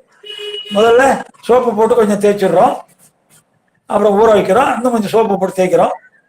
வாஷிங் மிஷின் போட்டதும் சோப்பும் போயிடுது, ஆடை இருந்த அழுக்கும் போயிடுது. அது மாதிரி ஆணவத்தை போக்குறதுக்காக மாயை கர்ம என்ற 2 மலங்களை சேர்க்கிறார் இறைவன். அது எப்படின்னா, ஒரு கட்டை நெகிழ்விக்க 2 கட்டு போடுற மாதிரி. இப்ப வீட்டுல விறகு வாங்கியாரீங்க, சவுக்கு வரவு வாங்கியாரீங்க, வீட்டுக்கு அடுப்புக்கு ஒரு 50 கிலோ வாங்கிட்டு நல்லா இறுக்கி கட்டி கொடுத்துட்டான் கடைக்காரன். தைகளை கேரியர் வச்சு தள்ளி வரீங்க. கடைக்காரன் நல்லா பண்ண இறுக்கி போட்டு படுமுடிச்சு போட்டான். வீட்டுல வந்து உங்க மனைவி அந்த கட்டை அவுக்க முடியல. என்னங்க கட்டை அவுக்க முடியல, கொஞ்சம் அவுத்து கொடுங்க. நீங்களும் அவுத்து பாக்குறீங்க, படுமுடிச்சு போட்டான் கடைக்காரன், அவுக்க முடியல. அப்ப நீங்க என்ன பண்றீங்க, இன்னொரு கயிறு எடுக்கிறீங்க வீட்டுல இருந்து, அது மேலே ஒரு கயிறு போட்டு அந்த கட்டு மேல இன்னொரு கட்டு போட்டு இருக்கிறீங்க வேகமா, உங்க பலம் கொண்ட மட்டும் இருக்கிறீங்க. அப்படி இருக்கும்போது இந்த விறகெல்லாம் அந்த கொஞ்சம் சுருங்குது. சுருங்கும் போது முதல்ல போட்ட கட்டு தானா நெகிழ்ச்சி போகுது. அது மாதிரி ஆணவம் என்ற ஒரு மரத்தை போக்குறதுக்காக இறைவன் நமக்கு மாயை கண்ம என்ற 2 மலங்களை சேர்க்கிறார். அது சேர்த்தாதான் மாயை கிடைச்சாதான் உடம்பு கிடைக்கும். உங்களுக்கு உடம்பு கிடைச்சாதான் செயல்பட முடியும். அதனால மாயை என்பது உடல்கள், கண்மம் என்பது செயல். சில பேர் என்ன சொல்றாங்க, சில மதங்கள்ல ஆணவம் மறைக்காதுங்க அறிவை, மாயை தான் மறைக்குது அப்படின்றான். மாயை அறிவை மறைக்காது. மெய்கண்டார் என்ன சொல்றார், மாயா தனு விளக்குன்றார். மாயை ஒரு விளக்கு போலன்றார். கேவலத்தை கிடந்த உயிர்களுக்கு தனுகரண போகனை கொடுக்கிறார் இறைவன். அந்த கருவி கரணங்கள் கிடைச்ச பிறகு இந்த உயிருக்கு கொஞ்சம் அறிவு விளக்கம் ஏற்படுது. அதனால இரவு இருட்டை போக்குவதற்கு எப்படி ஒரு சின்ன விளக்கு உதவுதோ, அது மாதிரி நம்ம பக்குவம் அடையும் வரை இந்த தனுகரண போகங்கள் கொஞ்சம் கொஞ்சமா ஒவ்வொரு பிரிவில் நம்ம கூட வந்து நமக்கு பக்குவம் அடைய வைக்குதுங்க. ஆகவே மாயை உயிரறிவை மறைக்காது. ஏன்னா அதனால மாயா தனு விளக்கிட்டார்.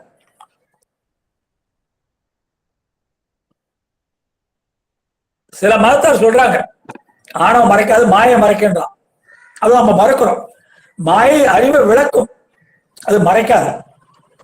அந்த கருவி கரணங்கள்லாம் நம்மளுடைய அறிவினை செயல்பாட்டுக்கு உதவுமே, நம்ம அறிவை மறைக்காது. சிலர் என்ன சொல்ற, கண்மமே அறிவை மறைக்கின்றான். கண்மம் வந்து செயல், அது எப்பயுமே கருவியில தூண்டி செயல்படதான் செய்ய வேண்டி கருவியில மறைக்காது. நம்ம கருவியில நம்ம கிட்ட இருக்க கருவியில தூண்டி செயல்பட வைக்கும். நம்முடைய மனதை தூண்டி ஒருவனுக்கு நல்லது கெட்டது என்ன செய்யும், நம்ம வாயால ஒருத்தருக்கு கெட்டது நல்லது சொல்ல செய்யும், உடம்பால ஒருத்தருக்கு நல்லது கெட்டதை செய்ய சொல்லும். அந்த மாதிரி செய்ய வைக்கும். அது கண்மமும் உயிரை மறைக்காது, மாய உயிரை அறிவை மறைக்காது. ஆணவம் தான் உயிரை அறிவை மறைக்கும். கேவலத்துல அது ஆவாராக சக்தியா இருந்து முழு மறைப்பு. ஆவாராகனா முழு மறைப்பு. நம்முடைய அறிவு இச்சை செயல் நமக்கு 3 இருக்குன்னு சொல்லியிருக்கேன் உங்களுக்கு. உயிருக்கு அறிவு இருக்கு, இச்சை இருக்கு, செயல் இருக்கு. அறிவு என்றால் ஞானம், இச்சை என்றால் விருப்பம், செயல் என்றால் கிரியை. இது 3 நமக்கு இருக்கு. இதை 3ஐயும் அந்த ஆணவம் மறைச்சுடுது, அழிக்கல. நம்ம கிட்ட இருக்க ஆணவம் அறிவு இச்சை செயல ஆணவம் அழிக்கவில்லை, மறைக்கிறதுனால உங்களுக்கு செயல்பாட்டுக்கு ஒரு மறைப்பு போட்ட மாதிரி ஆகிறதால அது ஆவாராக சக்தி, முழு மறைப்புன்றாங்க. சரி, நம்ம பிறவி எடுத்த பிறகு என்ன செய்யுது ஆணவம்னா, கேவலத்தை முழு மறைப்பை செஞ்சது. பிறவி எடுக்காத முன்ன நம்ம அறிவிச்சு செயல முழுவதுமா மறைச்சிடுது. நம்ம உயிரின்னு ஒண்ணு இருக்குன்னு நமக்கு தெரியாம பண்ணிடுது. நம்ம கூட இறைவன் இருக்கார் என்பதே தெரியாம பண்ணிடுது. ஆனால் இப்ப சகல நிலைக்கு வந்தது என்ன செய்யுது ஆணவம், நல்லதை கெட்டதா நினைக்க வைக்குது, கெட்டது நல்லதா நினைக்க வைக்குது. ஒரு பொருள் ஒருத்தர் சொல்லுவாங்க, அது நல்லதுப்பா, அந்த பொருளை வாங்கன்னு வாங்க. ஆனா உங்க ஆணவம் என்ன செய்யாத, அதை கேட்காத, அவரு கிடக்குறாரு, அது உனக்கு நல்லது, அதை வாங்கணும். அப்போ நல்லதை கெட்டதா நினைக்கும், கெட்டதை நல்லதா நினைக்கும். எப்போதுமே தவறான செயலையே செய்ய சொல்லும். அதுக்கு என்ன சொல்றாங்க? அதோ நியாமிகா சக்தின்றாங்க. அதோ நியாமிகா சக்தினா கீழ்நோக்கி செலுத்துறது அர்த்தம். நம்ம அறிவை மேல் நோக்கி செலுத்தணும், இறைவனை நோக்கி செலுத்தணும். ஆனா இந்த ஆணவம் என்ன பண்ணுது? நம்ம அறிவை கீழ்நோக்கி செலுத்தி பொருள்களை மாற்றி உணர வைக்குது. நல்லதுன்னா கெட்டதா நினைக்குது, கெட்டதா நல்லதா நினைக்குது. எப்பொழுதுமே தவறான செயலை தான் செய்ய சொல்லுது, நல்லதை நினைக்கவே மாட்டேது. அதுக்கு பேரு அதோ நியாமிகா சக்தின்ற. ஆகவே நம்முடைய அறியாமைக்கு காரணமே ஆணவம் தான். ஆணவம் இல்லைன்னா நமக்கு அறியாம வந்தே இருக்காது. அது நம்மோடு எப்பொழுது இருக்க செயற்கை குற்றம்ட்டாங்க. ஆகவே ஆணவத்தை ரெண்டு நிலை. சுரூப நிலை என்பது அறிவு முழுதும் மறைச்சிடும், அதான் ஆவாரக சக்தி சுரூப நிலை. தடத்த நிலை என்பது பிறவி எடுத்த பிறகு நம்ம அறிவை மாற்றி நினைக்க வைக்கும். நல்ல செயலே செய்ய விடாது, கெட்ட செயலே செய்ய சொல்லும். அதுக்கு ஆணவத்துக்கு ரொம்ப அருமையா சொல்லியிருக்காங்க கடைசியில.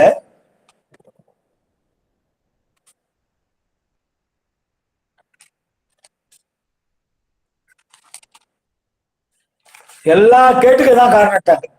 ஆணவம் தான் நம்முடைய எல்லா கேட்டுக்கு இதுதான் காரணம். எல்லா உயிர்களையும் மயக்கும், அந்த அறிவை மயக்கிடும். நல்ல நினைவுகளை மறைக்க வச்சிடும், கெட்ட நினைவுகளையே நினைக்க வைக்கும். நல்ல சொற்களை சொல்ல வைக்காது, கெட்ட சொற்களையே சொல்ல செய்யும். நல்ல தொழிலை செய்ய வைக்காது, கெட்ட தொழிலே செய்ய வைக்கும்.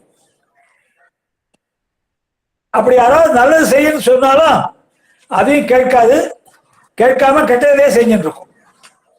உயிருக்கு ஊதியமா உள்ள காரியங்களை ஒரு காலம் செய்ய கூடாது. உயிருக்கு ஊதியமா உள்ள காரியம் என்னன்னா இறை வழிபாடு, இறைவனை உணர்தல், நல்ல செயல்களை செய்தல்.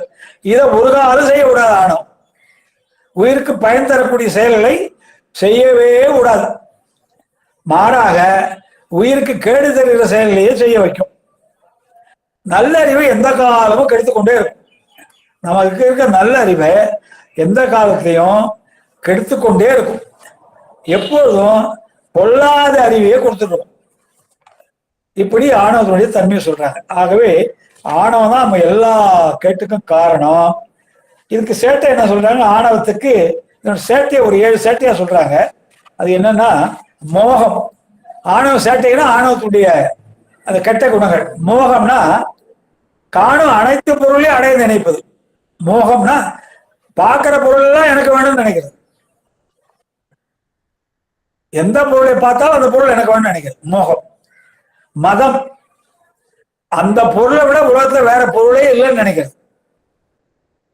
மோகம் என்பது பார்க்கிற அனைத்தையும் நமக்கு வேணும்னு நினைக்கிறது. மதம் என்பது அந்த பொருளை விட உயர்ந்த பொருள் வேற இல்லவே இல்லை அப்படின்னு நினைக்கிறது. அராகம் என்பது எந்த பொருள் நமக்கு வேண்டும்னு விரும்புறோமோ நமக்கு கிடைக்காது தெரியாது, இருந்தாலும் அதுதான் உயர்வான பொருள் நினைச்சு அது மேல அதீத விருப்பம் வைக்கிறது. அராகம்னா அது மேல பேராசை. அந்த பொருள் கெட்ட பொருள், ஆனா நல்லதா தெரியும் நமக்கு. அதை எப்படி அடைய நினைக்கிறோம்.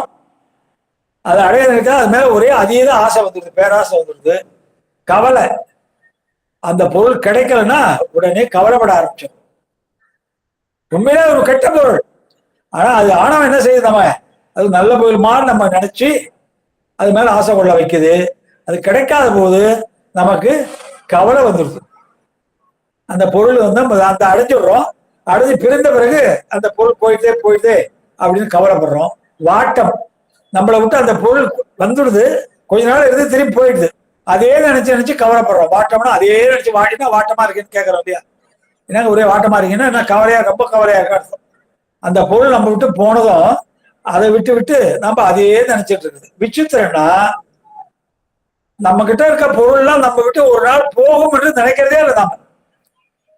நம்ம கிட்ட இருக்க எல்லா பொருளுமே நம்மை விட்டு ஒரு நாள் போய்விடும் என்பது நினைக்கிறதே இல்லை. எல்லாமே நம்ம கூட இருக்கும்னு நினைக்கிறது. இந்த உலகத்துக்கு என்ன இலக்கணம் சொல்றாங்க? நிலையாமை தான் இந்த உலகத்துக்கு இலக்கணம்ன்றாங்க. வாழ்க்கை நீர்க்குமிழி போலன்றாங்க. நீர்க்குமிழினா என்ன? தண்ணி ஓட கூட அப்படியே போயிட்டு இருக்கும், அந்த பபுள் அப்படியே உடைஞ்சிடும். அப்ப நிலையில்லாத வாழ்க்கைன்றாங்க. ஆகவே இந்த ஆணவம் அப்படிப்பட்ட கெடுதலாம் செஞ்சு போகுது. இருளை விட கொடிதுன்றாங்க ஆணவம். அப்போ நம்ம திடீர்னு லைட் ஆஃப் ஆயிடுது, நைட் நேரம் லைட் ஆஃப் ஆயிடுது. உங்க வீட்டில் இன்வெர்டர் இல்லைன்னு வச்சுங்களேன், அப்போ நீங்க என்னதான் கண்ணை வீழ்ச்சி வீழ்ச்சி பார்த்தாலும் ஒரே இருட்டாதான் இருக்கும். நல்ல லைட்ல படிச்சுட்டு இருக்கீங்க, இது ஒரு 9 வினாக்களை கரண்ட் போயிடுது, இன்வெர்டர் இல்லை உங்க வீட்டில். அப்போ உங்களுக்கு பார்வை நல்லா தெரியும், இருந்தாலும் நீங்க என்னதான் கண்ணை அகலமா விரிச்சு விரிச்சு பார்த்தாலும் இருட்டாதான் இருக்கும். இருட்டுன்னு உணர்றீங்க, சரி கரண்ட் போயிடுது இருட்டாருன்னு உணர்றீங்க.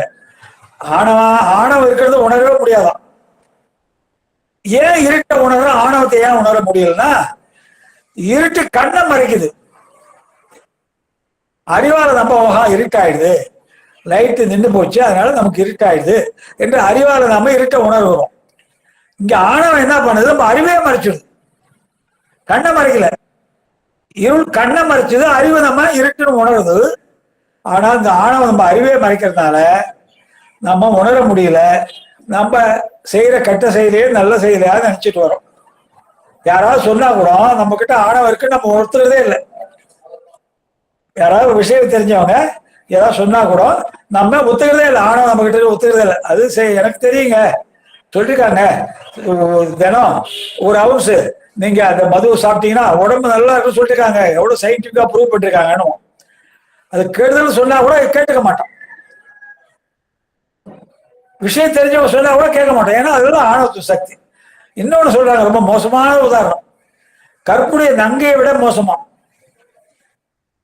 இப்போ மனைவிகள் நம்ம தாய்மார்கள் வாழ்ந்துட்டு இருக்காங்க, கணவருக்கு நம்ம முழுமையா ஒப்படைச்சிடுறாங்க. குடும்பத்துல நம்ம பெண்கள் கணவரிடம் தம்மை முழுமையா ஒப்படைச்சிடுறாங்க. ஆனா அந்த ஆணவம் என்ற மனைவி இந்த கணவனோடு இருக்கா, மற்ற கணவனோடு இருக்கா, எல்லா கணவனோடு இருக்கா. ஆனா எந்த கணவனுக்கு தான் இருப்ப காட்டுறது இல்லை. இங்க நம்ம மனைவி வாடுறது நமக்கு தெரியும். இப்போ கடத்திற்கு வீட்டுக்கு போயிட்டு வந்தீங்கன்னா வீட்டுல யாரு கேட்டா மனைவி காத்திருக்கான்னு சொல்லுவீங்க. அதே மாதிரிதான் இந்த ஆணவம் என்ற மனைவி நம்ம கூட தான் இருக்கா, நம்ம கூட இருக்க மாதிரி எல்லா உயிரோடு இருக்கா. ஆனா அவன் நம்ம கூட இருக்கிறது தெரியவே தெரியாது நமக்கு. ஆனா வீட்டுல நம்ம மனைவி நம்ம கூட இருந்தவங்க தெரியும், அந்த ஆணவம் என்ற மனைவி நம்ம கூட இருந்தவங்க தெரியவே தெரியாது. அப்படி நம்ம கூடயே இருந்து குழி பறிச்சிருவாள். அறிவு போல காட்டி அறியாமையே செய்யும். எப்பொழுதுமே ஆணவம் அறிவு போல எல்லாத்தையும் நம்ம செய்யறதுதான் சாதுரியமான செயல் நினைக்க வைக்கும். அது கடைசியில கொண்டு போய் சேத்துல விட்டுரும். நம்ம செய்யறது நம்ம அப்படிதான் தோணும். யாருக்கு சொல்றது, நான் பார்த்திருக்கேங்க இப்படி செஞ்சா அப்படி வருங்க, அதெல்லாம் நல்லதுங்க, நான் செஞ்சு பார்த்திருக்கேன்னு செய்வீங்க. ஆனா முடிவுல பாத்தீங்கன்னா அந்த செயல் போய் ஒரு கெட்ட செயல்ல விட்டுருவோம் உங்களுக்கு. ஆகவே உணர விடாது, ஒரு செயல் தீய செயல் என்பதை உங்களை உணரவே விடாது, அது நல்லது மாதிரியே காட்டிட்டு இருக்கும். இந்த ஆணவம் யான் எனது செருக்குக்கு காரணம் ஆணவம் தான். எப்பொழுதும் நான் நான் நான் சொல்றமே அது காரணமே ஆணவம் தான். ஆணவம் நம்ம இந்த மாதிரி பிறப்பெடுத்துக்க மாட்டோம். இந்த ஆணவத்தால் தான் நமக்கு எல்லா விதமான கெட்ட காரியங்களும் வருது. ஆகவே பொருளால் ஒன்றுதான் அது. எப்படி ஒரே இருள், இப்ப ஒரு கடலூர்ல ஒரு 1,00,000 பேர் இருக்காங்கன்னு வச்சுங்களேன், இருட்டு நேரம், பழைய காலம், யார் வீட்லயும் இன்வெர்டர் இல்லை, கரண்ட் ஆஃப் ஆயிடுது, யார் வீட்லயும் இன்வெர்டர் இல்லைன்னு வச்சுங்க, கடலூருக்கு அனைத்து வீட்லயும் ஒரே இருட்டாதான், ஒரே இருள் தான் எல்லா வீட்லயும் மறைக்குது. அதே மாதிரி ஒரே ஆணவம் தான் எல்லாருடைய அறிவு மறைக்குது. பல எல்லைகளை உடையதுன்றாங்க, பல கால எல்லைகளை உடையது.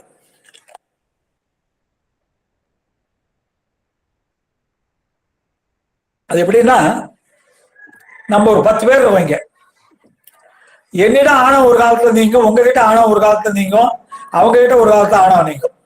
ஆணவம் நீங்குதல் என்பது பக்குவம் அடையுதுன்னு அர்த்தம். ஆணவம் எப்ப நீங்கன்னா, உயிர் எப்போ பக்குவம் அடையுதோ அப்பதான் ஆணவம் நீங்கும்.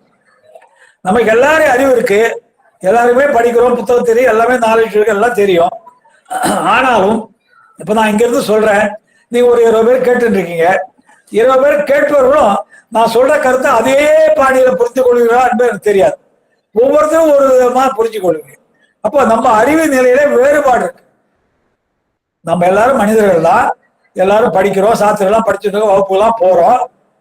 எல்லாருக்கும் இந்த செய்தியெல்லாம் தெரியும். நான் சொல்றதெல்லாம் உங்களுக்கு முன்னமே தெரியும். இருந்தாலும் நான் இப்ப இந்த 1 மணி நேரமா சொன்ன செய்திகள்லாம் உங்களுக்கு நான் சொன்ன பாங்கிலேயே உங்களுக்கு புரிஞ்சிருக்குமானா எனக்கு புரியாது. ஒவ்வொருத்தரும் ஒரு விதமா புரிஞ்சுட்டு இருப்பீங்க. அது ஏன்னா உங்க அறிவு நிலைக்கு ஏற்ப அதை நீங்க புரிஞ்சுட்டு இருப்பீங்க. ஆகவே ஒவ்வொரு உயிரையும் ஒவ்வொரு காலத்துல விட்டு நீங்க ஆனவன். நான் ஒரு காலத்துல பக்குவம் அடையலாம். ஒருவேளை நமக்கு அடுத்த பிரிவோடு நமக்கு இறைவன் நமக்கு பிரிவு முடிச்சிருவார்.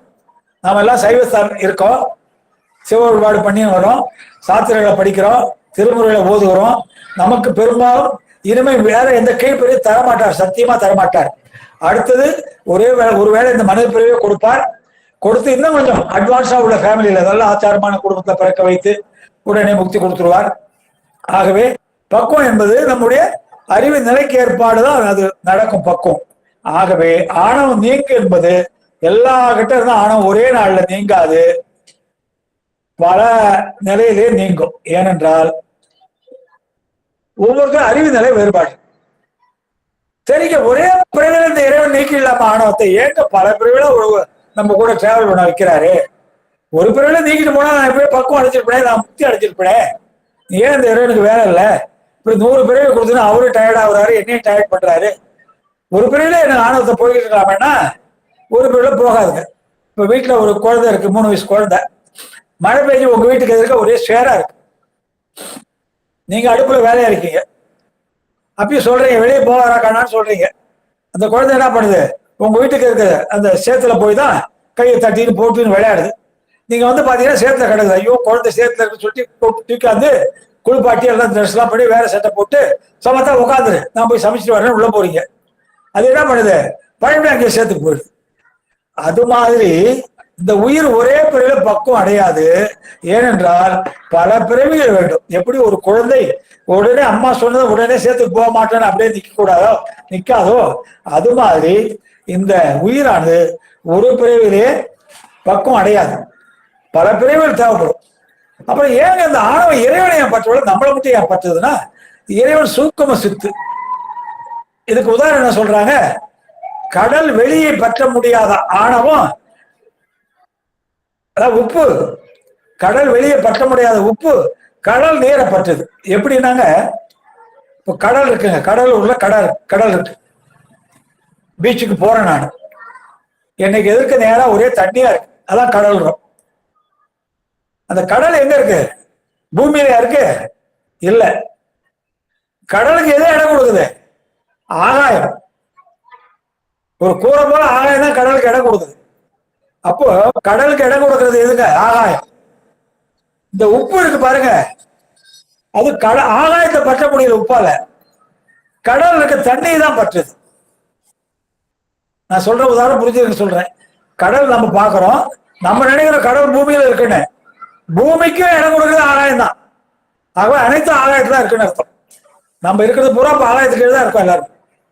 அப்ப கடல் வெளியே பற்ற முடியாத உப்பு கடல்ல இருக்க நீரை பற்றுவது போல சூக்கும சித்தான இறைவனை பற்ற முடியாத ஆணவம் தூள சித்தான உயிரை பற்றுகிறது. சூக்கும சித்தினால என்ன அர்த்தம்னா ஆணவத்தால பற்ற முடியாதவர்னு பேர். சூக்கும சித்துன்னா ஆணவத்தால பற்ற முடியாதவர்னு பேர். அவரை ஆணவ பற்றவே பற்றாது. தூள சித்துன்னா ஆணவத்தால பற்றக்கூடியன்னு அர்த்தம். ஆகவே இந்த ஆணவமானது இறைவனை பற்றல, நம்மைத்தான் பற்றுகிறது. முக்தியிலே ஆணவம் இருக்கு. என்ன சொல்றாங்க சாத்திரத்துல? நமக்கு முக்தி என்பது கிடைக்கிறதே ஆணவத்தால் தான்றாங்க. சாத்திரத்துல என்ன சொல்றாங்க? நமக்கு முக்தி என்பது கிடைப்பதே இந்த ஆணவத்தால் தான்றாங்க. என்னங்க இது இப்படி சொல்றீங்களே அப்படின்னா, ஆமான்றாங்க. ஏனென்றால் ஆணவம் தன் பற்று சக்தி குறைஞ்சு வீக்கன் ஆகிறதுனால்தான் முக்தி அடைய முடிஞ்சது. அது ஒருவேளை தன் பற்று சக்தி அப்படியே ஃபுல் விகர்ல இருந்தா அது என்னை விட்டுருக்காது, நானும் முக்தி அடைஞ்சிருக்க முடியாது. ஆகவே ஒரு வகையிலே ஆணவம் கொடுமையானதா இருந்தா கூட அது என்னை பற்ற முடியாததுனால நான் முக்தி அடைஞ்சிட்டேன். இப்போ இருக்குது ஆணவம் என் கூட இருக்கு, ஆனா கிழவன் ஆயிடுது. சின்ன பையனா இருக்கும், சின்னதா இருந்தது, இப்ப கிழவன் ஆயிடுது. ஆகவே ஆணவம் இருக்கிறதுனால தான் நான் முக்தி அடைஞ்சேன்றாங்க. இந்த ஆணவத்தால் தான் இந்த முக்தியை அடைஞ்சேன்றாங்க. ஆகவே ஆணவம் தான் நம்ம எல்லா கேட்டுக்கும் காரணம் ஆணவம் தான். ஆணவம் தான் நான் நான் நான் யான் எனது என்ற அகப்பற்று புகப்பற்று எல்லாத்தையும் இந்த புறப்பற்று அகப்பற்று தான் கொடுக்குறது ஆணவம் தான். ஆகவே இது உயிருடைய இயல்பு என்று, இது உயிருடைய குற்றம். இயல்புனா போயிடும், குற்றமா இருக்கிறதால நீங்கலாம்.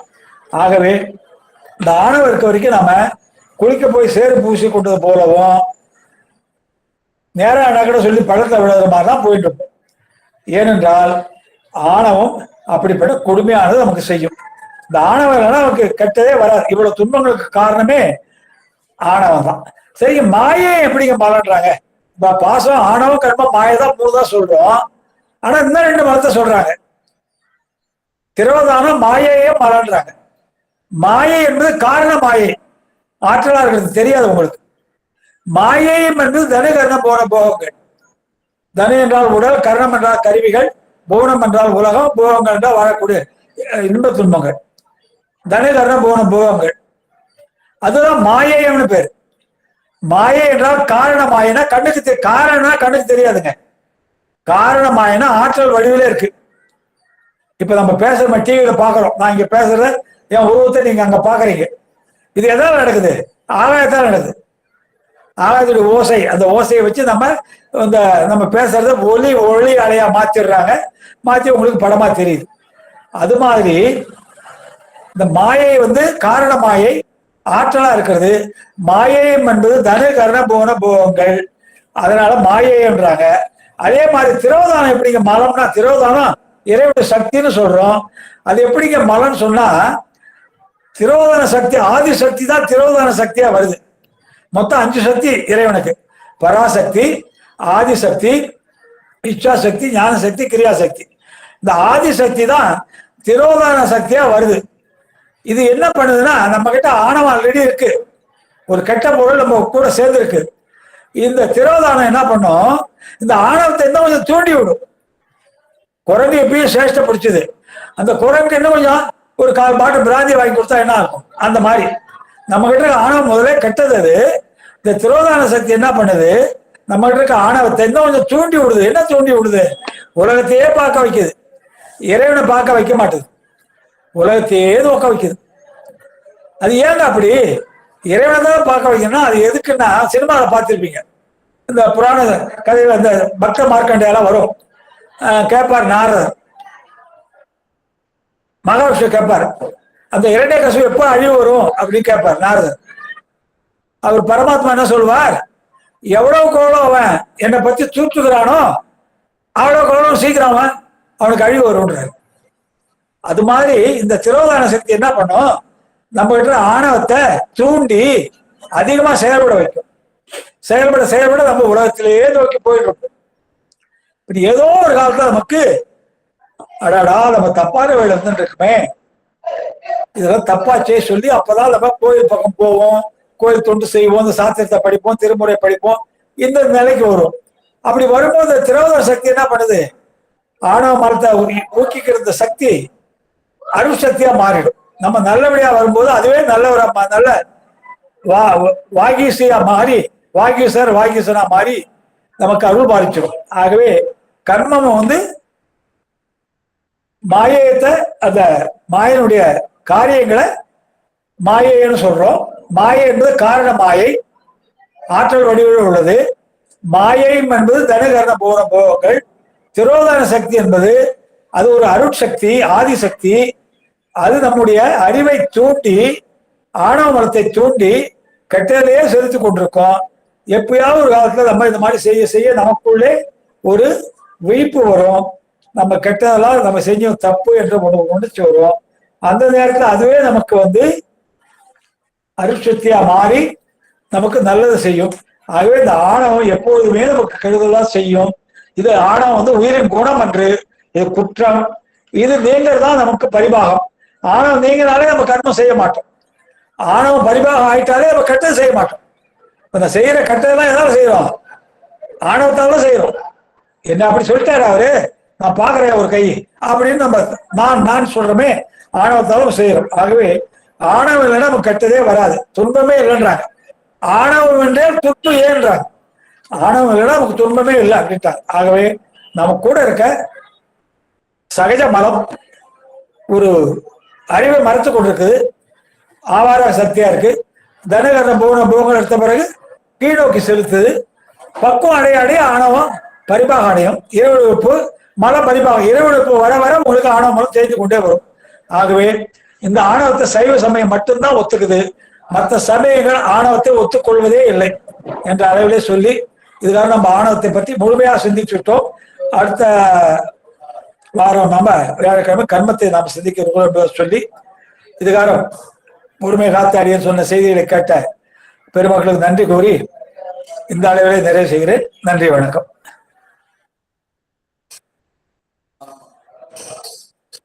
ஹலோ. அருமை அருமை. ஆணவத்தை பத்தி முழுமையா சொல்லிட்டீங்க.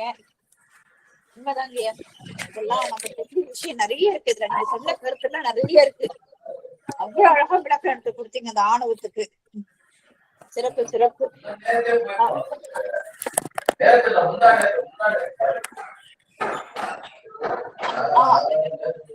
அம்மா கவுமணி அம்மா நீங்க பேசுங்கம்மா. கவுமணி அம்மா பேசுங்க. பேசுங்க.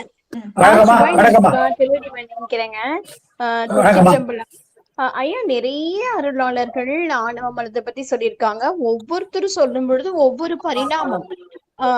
நீங்க இன்னைக்கு சொல்லும் போது நிறைய பரிணாமங்கள் கிடைத்தது ஐயா. அதுலயும் என்ன ரொம்ப ஈர்த்தது, ஜீவன் முக்தர்கள் கூட அவங்க முக்கிய விரும்ப மாட்டாங்க அப்படின்னு சொன்னது ரொம்ப அருமை ஐயா. அந்த கருத்து மிக மிக அருமையான கருத்துங்க. ஆனா அவங்க சீவன் அந்த 2 மாத்திரை அளவிற்கு குறுகி 1 மாத்திரையாக சிவமேன்னு இருக்கும்போது எனக்கு முக்தி கூட வேண்டான்னு இருக்கிறாங்க பாருங்க. என்ன ஒரு பட்ஜெட் தேவையா? அது தங்கள் திருவாயால இன்னைக்கு கேட்டதுங்க. மிக்க மகிழ்ச்சிங்க. ஆணவ மலத்தினுடைய பல்வேறு படிநிலைகளை சொன்னீங்க. அருமைங்கய்யா, அருமைங்கய்யா. நம்ம சித்தாந்த கருத்துக்கள் மறுபடியும் கேட்க கேட்க கேட்கத்தான் நம்மளுக்கு அது என்ன சொல்றீங்க, இடைவிடாது அதை கேட்கும் பொழுதுதான் நம்மளுக்கு ஒரு துளியாவது நம்ம உணர்வோம் அப்படிங்கறதுல எந்த விதமான மாற்று கருத்துக்களுமே இல்லைங்கய்யா. இன்னைக்கு நீங்க சொன்ன அருமையான கருத்துக்கள் மிக எளிமையான அருமையான கருத்துக்கள் இல்லையா. ஐயா, திருவடி பண்ணிக்கிறோம் ஐயா. திருச்சிற்றம்பலம். சிவசிவா. பிரேமாமா பிரேமாமா வாழ்த்துக்கள். பிரேமாமா பிரேமாமா. சிவசிவா. சிவாங்க திருடி வணக்கம்மா. நல்ல நல்ல கருத்து ஐயா. எவ்வளவு எடுத்திருக்கிறாரு, அருமையான ஒரு விளக்கம் கொடுத்திருக்கிறாரு. பாப்பா எவ்வளவு எடுத்திருக்காரு. எனக்கு நிலையாத பொருள் நிலைத்த பொருள் போல நம்ம கண்ணுக்கு தெரியும்னு சொல்றாரு இல்லையா. அந்த துன்ப பொருள் இன்ப பொருள் போல மாறி மாறி தோன்றும்னு சொன்னாரு. தெரியும் எனக்கு முதல்ல புரியவே இல்லை ஐயா சொல்லக்குள்ள. அது என்னது துன்பமா தெரியும், இன்ப இன்பமான தெரியும் அப்படின்னு நினைச்சேன். அவர் அழகா எடுத்த நிலையாத பொருள் நிலைத்த பொருள் போல நமக்கு கண்ணுக்கு உண்மையில ரொம்ப தெரியலாம். ஆனா அவர் சொல்றதுக்கு ரொம்ப அழகா சொன்னாரு ஐயா. சிறப்பா சொன்னாரு. சிவாயனம் சிவன் அருமைமா. மற்றடியார் யாரா பேசலாமே ஐயா. சிறப்பு. சிவாய நம்ம திருவடி வணக்கம் ஐயா. மரகதமா பேசுறேன். உங்களை பத்தி சொன்னேன் ஐயா கிட்ட, நல்லா சுந்தர ஐயா கிட்ட. பெருமை. அப்படி அம்மா வர பாத்தீங்களா அப்படின்னு ரொம்ப பெருமைப்பட்டாரு ஐயா. ரொம்ப ரொம்ப கேட்டேன்னு சொல்லுமா அப்படின்னாரு. சொல்ல நேரம் இல்ல, கிளம்பிட்டேன். அதனாலதான் ரொம்ப சிறப்பு ஐயா. நல்லா இருந்தது, புரியுது. கிளாஸ்ல ஐயா நடத்துறதும் இப்ப நீங்க சொல்றதும் நல்லா மேலும் மேலும் நல்ல அருமையா இருக்குது ஐயா. ஆல்ரெடி உங்களுக்கு தெரிஞ்சதே இன்னும் செம்மைப்படுத்தலாம். இன்னும் தெரிஞ்சதே உங்களுக்கு இன்னும் செம்மையாகும். இன்னும் கொஞ்சம் நல்ல விளக்கமா புரியுது நீங்க சொல்ல. இன்னும் 2 நல்லா அழகா எடுத்துக்காட்டு நல்லா இருக்கு. சிவாய நமயா. நல்லா இருக்கு. சிவாய நம. சிவாய நம. திருச்சிற்றம்பலம். வாழ்த்து பாடல் பாடி முடிச்சுட்டு மற்ற அடியார்கள் வாய்ப்பு உண்டு, எல்லாரும் பேசலாம். சிவாய நம. வான்முகில் வழாது பெய்க மணி வலம் சுரக்க மன்னன் கோன்முறை அரசு செய்க குறைவிலாது உயிர்கள் வாழ்க நான்மறை அரங்கர் ஓக நர்தவம் வேள்வி மல்க மேன்மை கொள் சைவ நீதி விளங்குக உலகம் எல்லாம் மேன்மை கொள் சைவ நீதி விளங்குக உலகம் எல்லாம் ஆறிரு கடந்தோர் வாழ்க ஆறுமுகம் வாழ்க வெற்பை கூறுசை தனிவேல் வாழ்க, குக்குடம் வாழ்க செவ்வேல், ஏரிய மங்கை வாழ்க, யானை தன் அணங்கு வாழ்க, மாறிலா வள்ளி வாழ்க, வாழ்க சீரடியார் எல்லாம், மாறிலா வள்ளி வாழ்க, வாழ்க சீரடியார் எல்லாம். திருச்சிற்றம்பலம். அனைத்து அடியார் திருடி தாமில் சென்னிமேல் சுட்டி வணங்குகிறேன் அம்மா. சிவாய நம. திருச்சிற்றம்பலம். மற்றவங்க உங்களுடைய கருத்தை சொல்லலாம். யாராவது கருத்து சொல்லணும்னு விருப்பப்படுறீங்களா? கை தூக்குங்க, வாய்ப்பு கொடுக்குறோம்.